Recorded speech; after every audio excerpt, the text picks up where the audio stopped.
Les agents du service électrique de la région de Limoges sont en grève d'astreinte à l'appel de la CGT Cheminot et de son UFCM. Cette mobilisation vise à obtenir des conditions de travail dignes, la reconnaissance de la technicité de leur métier et une valorisation réelle de leur engagement au quotidien. Dès le premier jour du mouvement et jusqu'à aujourd'hui, la participation a été massive avec 100% de grévistes dans tous les collèges confondus.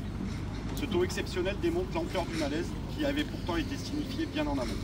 La légitimité des revendications et la détermination sans faille des agents à se faire entendre.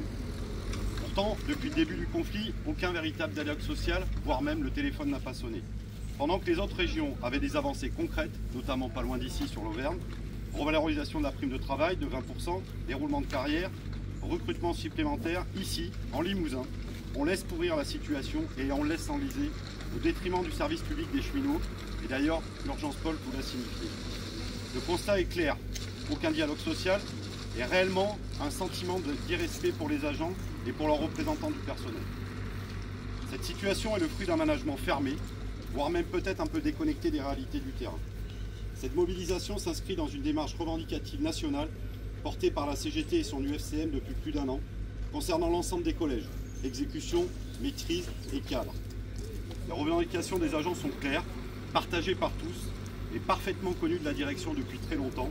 Elles portent avant tout sur la revalorisation des carrières avec la technicité des métiers, le passage à la classe 3 dès la fin de la formation et la prise d'astreinte, puis la classe 4 après 7 ans de stationnement sur la classe 3. L'augmentation de la prime de travail de 20%, conformément au RH à la main des DET, la revalorisation des taux de sortie d'astreinte, le recrutement massif et immédiat pour renforcer les équipes, SE, les REC avec maintien de main, adjoint REC, référent et technicien patrimoine. Le maintien des parcours d'astreinte actuels, sans fusion ni extension des périmètres. Et enfin, la reconnaissance de la pénibilité pour tous les agents soumis à l'astreinte. À cette réalité s'ajoute une situation technique alarmante.